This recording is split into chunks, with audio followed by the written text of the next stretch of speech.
Welcome to Cuckoo English Podcast for daily English practice. Hey, have you ever thought that there are many things which schools never teach us? Things that don't appear in textbooks, don't come in exams, but suddenly become very important in real life. No, don't worry. We'll answer this in today's episode.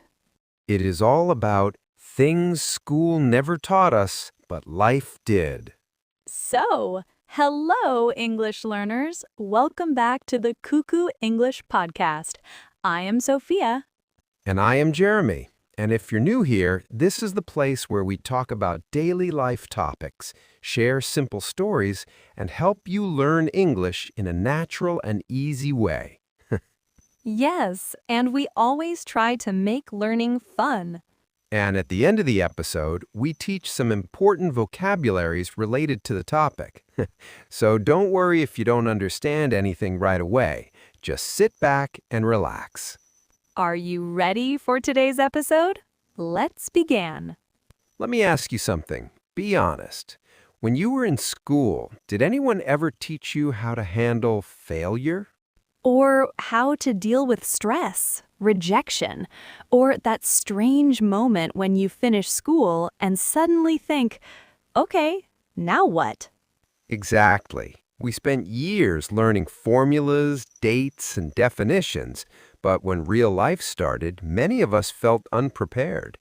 So before we go further, quick interaction for you. Pause for a second and think, what is one thing school taught you very well? Now, think of one thing school never taught you, but life definitely did. Keep that one thing in mind. By the end of this episode, you might add a few more items to that list. Hey, Sophia, let me ask you something. When you think about your school days, what's the first thing that comes to your mind that school never really taught us? That's easy. How to deal with failure. Oh, yes, I completely agree. In school, failure feels like a disaster. Exactly. You fail one exam and suddenly it feels like your life is over. Yes, teachers worry, parents freak out, and neighbors somehow find out. Even the dog looks disappointed.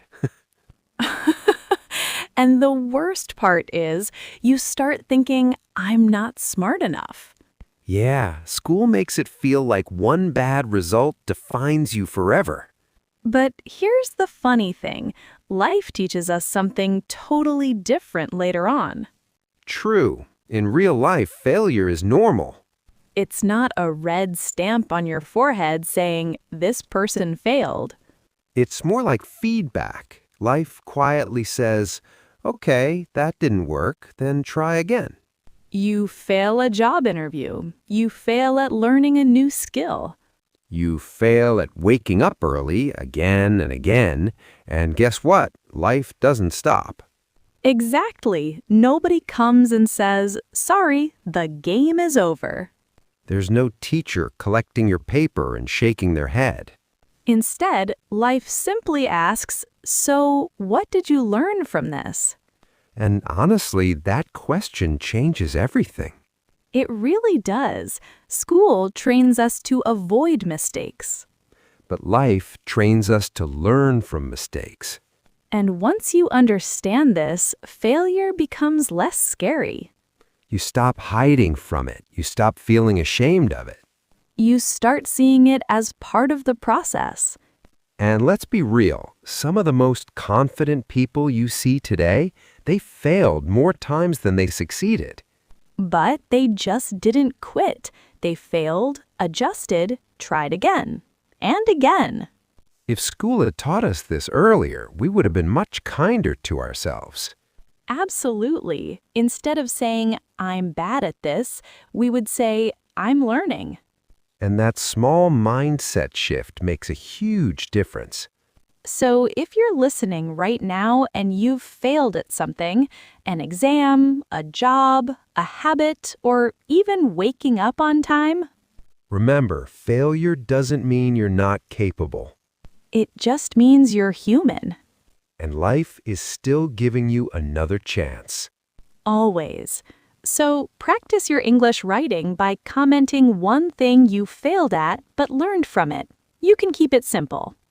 So, Jeremy, now it's your turn. Tell me, what's one thing that school really didn't teach us? For me, it's how obsessed school is with marks. In school, marks decide everything. If you get good marks, people immediately label you as smart. Teachers praise you, parents feel proud, and suddenly everyone thinks you're going to do great in life. Yes, and if the marks are low, the story changes very quickly. Exactly. If you get bad marks, people don't just think you struggled with one subject. They start thinking you're lazy, careless, or not intelligent enough. And that's a heavy label to carry, especially when you're young. The problem is, life doesn't work like a mark sheet. Not at all. In real life, intelligence shows up in many different ways. It's not just about remembering answers or writing fast in an exam. Emotional intelligence matters.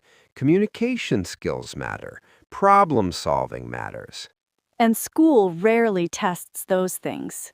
Yes, school almost never tests how well you can talk to people, how clearly you can explain your ideas, or how calmly you handle difficult situations. But life tests these skills every single day. You can see this clearly at work. Absolutely. You can have perfect marks and still struggle to explain your thoughts in a meeting. You may know the answer, but you don't know how to express it. On the other hand, someone with average marks might be excellent at handling people and situations, and those people often move ahead faster. Because life rewards clarity, not memorization. Confidence often matters more than correctness. If you can communicate clearly, people listen. That's such an important realization. It really is. Many people think they're not smart just because their strengths were never tested in school. But skills like communication, empathy, and clarity are real intelligence, and life values them deeply. Hey, listeners, pause for a moment and ask yourself, what are you good at that was never tested in school? You know, Jeremy, when I think about school, I feel that school mostly teaches us fixed answers, sentences, and sometimes even whole paragraphs, but no one really explains how to communicate properly. I completely agree. Life teaches us something much more important. It teaches us how to say things. Communication is not just about speaking English perfectly or knowing advanced grammar. It's about expressing your ideas, feelings, and opinions in a way that makes sense to the other person, and that makes a huge difference. Exactly. And communication is not only about speaking.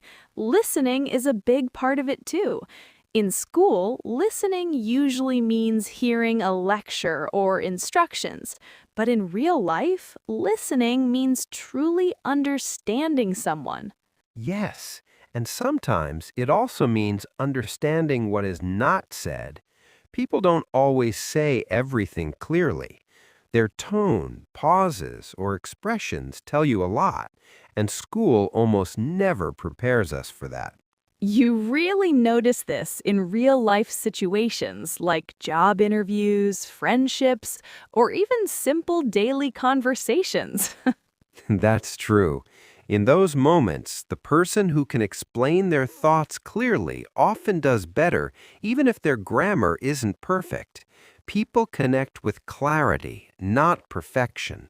Another thing school rarely teaches is how to ask good questions or how to disagree politely.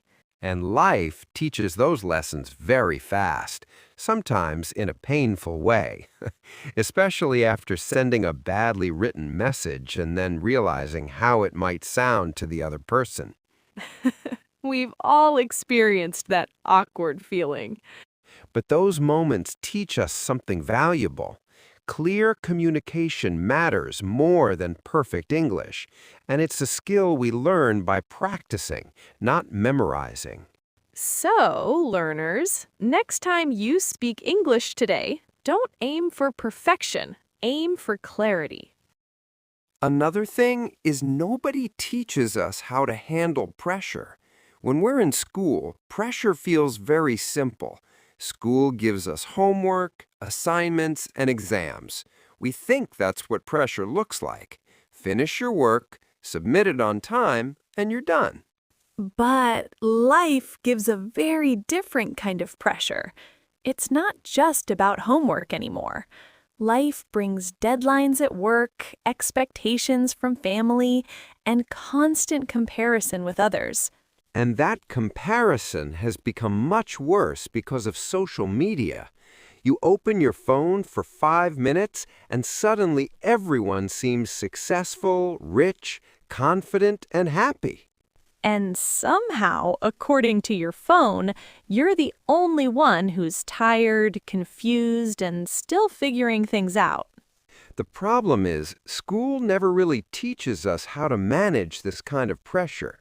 No one explains how to handle stress when everything feels urgent at the same time. Or how to slow down without feeling guilty. In school, slowing down often feels like falling behind, and that mindset follows us into adult life. So, life forces us to learn these lessons on its own terms. Sometimes through burnout, when your body simply says, enough. Sometimes through anxiety, when your mind never really switches off. And sometimes through simple exhaustion, where you're not sad or stressed, you're just completely tired. Slowly, life teaches us something school never mentioned, that rest is not laziness. Rest is productive. Taking breaks helps you think clearly, work better, and stay healthy. And another hard lesson is learning to say no. Saying no to extra work, to unrealistic expectations, and sometimes even to people. It feels uncomfortable at first, but it's necessary. Because handling pressure is not about doing more all the time. It's about knowing when to pause, breathe, and protect your energy. I think another important thing is that discipline beats motivation. You know, Jeremy, motivation feels amazing. When you're motivated, you feel energetic, confident, and ready to change your life. It's like you wake up one day and think, that's it. From today, everything will be different. Exactly. Motivation is like a strong cup of coffee. It gives you a quick boost, makes you feel powerful for a short time, and then slowly it wears off. And that's the problem. Motivation doesn't last. One bad day, one busy schedule, or one low mood, and suddenly that motivation disappears. Discipline, on the other hand, is very different. It's not exciting at all. Discipline is more like brushing your teeth. You don't feel inspired every morning, but you still do it because you know it's necessary. That's such a good comparison. Discipline doesn't depend on your mood. You show up even when you don't feel like it. In school, we're often motivated by fear. Fear of exams, fear of bad marks, fear of disappointing teachers or parents. But life doesn't work on fear forever. Life requires self-control. No one is standing next to you every day forcing you to study, work, or improve. You have to show up on your own, even on boring days, tired days, or unmotivated days. This is especially true when you're learning English.